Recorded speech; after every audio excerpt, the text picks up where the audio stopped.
So in our last episode, we started our Fitting 50 Years in 5 Suitcases series, which is our moving out of San Francisco to somewhere in Europe. We got to get rid of the stuff because we're planning on like 5 suitcases. Last week was the overview. What are we going to do? This week is all about the easy stuff. What are your thoughts after about a week or so of trying to start this process? How easy has it been? Well, for the most part, I actually think it's been very easy. I originally went through and did a quick pass a few weeks ago, and my intention was I'm going to go and do a little bit at a time. And then I stepped back and thought about what our timeline is to actually relocate and realized that that was not going to work for me. I didn't want to keep going back and forth in the same areas. So this time around, I'm being much more ruthless. Welcome back to Finding Gina Marie, our video podcast about discovering family and our journey to relocate to Europe. This is episode 17. If you've missed any other episodes, go to findingginamarie.com where you can find information about them and contact information for us. If you're new here, hi, I'm Judy. And I'm Kevin. One of the things that I found interesting was that in my mind, I'm thinking, okay, 50 years and 5 suitcases. I don't think that I have a lot of shoes. We've been pruning them. And certainly when we moved to San Francisco, I had much less occasion to wear heels. So I'd gotten rid of the majority of those. I am not a clothes horse by any means at this point in my life. But at the same time, I do like some of my shoes. The flat shoes that I wear from Rothy's are great shoes. They're expensive shoes. They're very expensive shoes. But at the same time, they're not really comfortable on cobblestones. Right. So they probably won't be so practical for Europe. That's one of the things that I think I'm going to keep around until we're closer to getting ready to depart. Yeah, there's a lot of stages of what we're trying to do here. Stuff like memorabilia, we just don't want to touch right now. That's a bad place to start. Too many memories there, too many things to think about. We're trying to go for things like, what clothes aren't we wearing? What shoes are in the back of the closet? Like, I never had a lot of shoes when we lived in Houston. There was just no reason to have that many. I came to San Francisco and it's like, okay, people are more fashionable out here. They're walking on the streets. You wear through shoes. I wore through shoes, which I never did before. The good part is I don't have the attachment to my shoes that you have. I like a few of them, but as far as I'm concerned, yeah, just the best ones, the ones that'll keep lasting me longer. And to be fair, I got rid of probably 10 pairs of shoes off the bat. I have some unused, brand new, probably never ever worn shoes that I bought right before lockdown. So I'm expecting to have to get rid of those. You've been really good at digging into things and starting to pull things out of closets and drawers. It's been impressive how fast Judy's gone after what things can be taken out and put on a pile and gone through and figure out, are these donate, are these somehow sell or give away, the process. You started it well. Thanks. I went through and got rid of every shampoo and conditioner and body wash, face wash, whatever, that I'm not currently using. I don't care how much was in there, it wasn't worth saving. And that's like an easy win without any second thoughts. Obviously, you're not using it because you don't love it. And ditto for old makeup. When I'm traveling or even when I'm getting ready in the morning, I have literally a zippered case of everything that I want to use. So what do I need all of the other stuff for? Yeah. I don't. It's go bag. It's a go bag. She's got a go bag of makeup, so we're good. Yeah, I don't have much of that stuff, so I don't have to deal with any of that. I've got my body wash and shampoo. That's it. And I probably can't take those because they're big bottle. No, I guess I could. Wait a minute. We aren't taking shampoo and conditioner with us. Okay, we're not taking all of those. But we're getting it out of the house now so that we Well, don't... not mine. I still got to wash. We're not getting rid of the stuff that we use. Yeah. Because the reality is, life's too short to use the stuff that you don't like. For me, this is a really fun thing to do. I know that when we get to the harder stuff, it's going to feel a little bit different. Yes. But I'm excited to just have some more breathing space. And the way it is right now, we don't have a lot of clutter in our home. Hopefully this series will help people to feel a little bit more empowered. There's something to be said for having less inventory. We have pretty neat and tidy closets. We don't have too much that's cluttered about, but they're still full. I mean, this is a small apartment. We've taken up every available space. Judy's good at finding containers and boxes for things.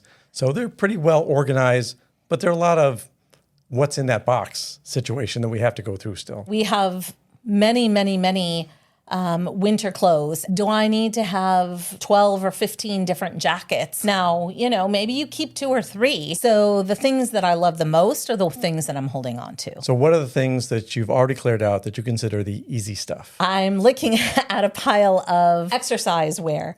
I have probably, 15 pairs of leggings. If I wore them 2 weeks in a row, that's still only 10. But really, I haven't even exercised in a while. I've gotten rid of many of those. And we have some exercise equipment that we're not using. I've also gotten rid of a bunch of jam jars and ball jars that I was using when we were in the sourdough craze. Okay. I was trying to relate those to exercise equipment. It's like, what's a ball jar for exercise equipment?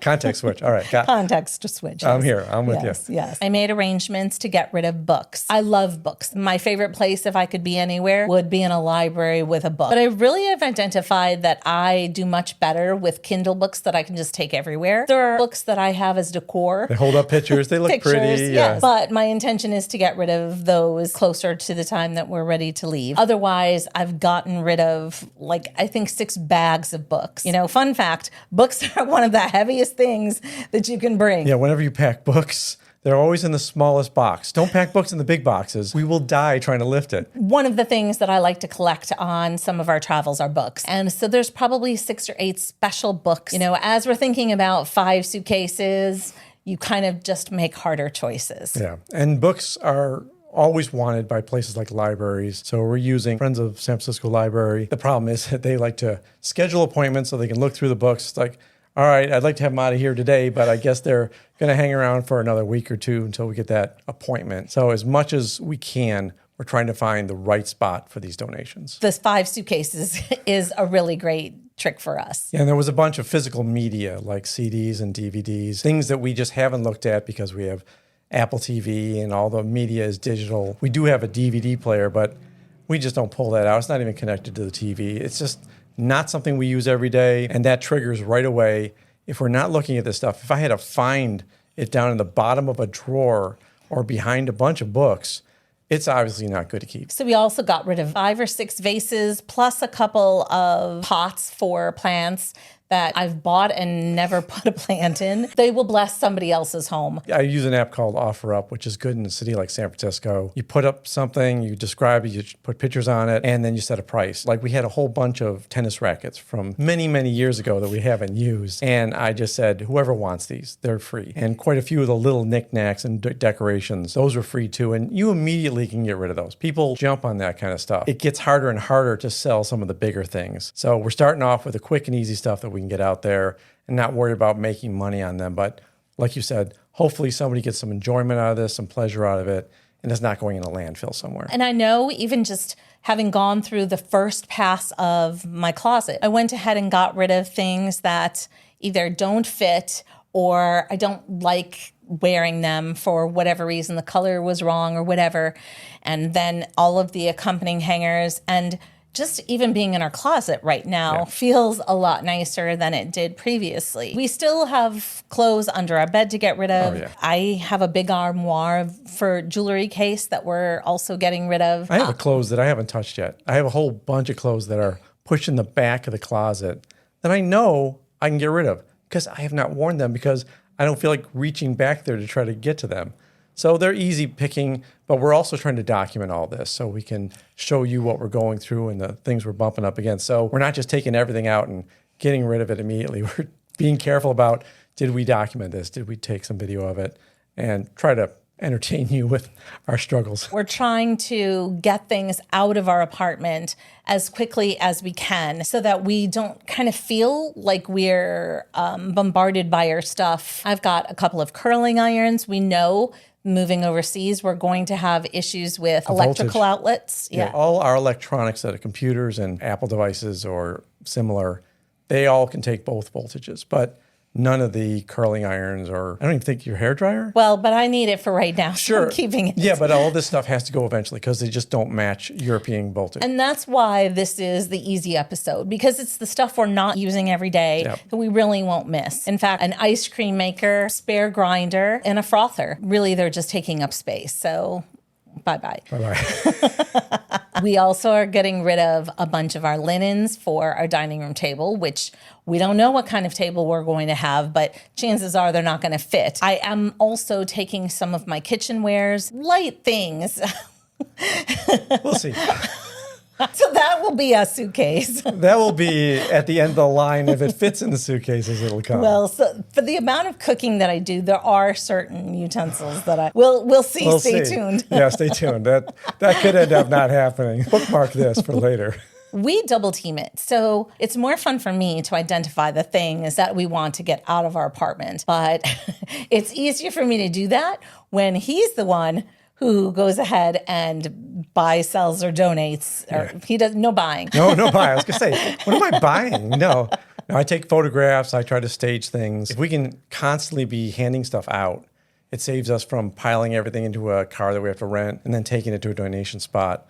But eventually that will be one of our destinations, Goodwill or Salvation Army or someplace else in town that accepts general donations. If you have any tips on how you've been able to let go of certain things, we would love to hear those. So let me know in the comments if any of the easy stuff for me was something that you maybe need a little bit of help saying farewell to. So the next episode is the expensive stuff. Now, what I mean by the expensive stuff is things that you wouldn't want to give away, that you really want to sell somehow, get some return on your investment. There's a lot of the expensive stuff that we just can't get rid of right now. I'm not going to stop making cappuccinos every day, so the espresso machine is sticking around. There are furniture and items that we use every day that aren't going away, so we have to figure out something for that. If you're enjoying following along with us, please give us a like on YouTube. Consider subscribing so you don't miss any of our future episodes. If you want to get hold of us, go to findingginamarie.com.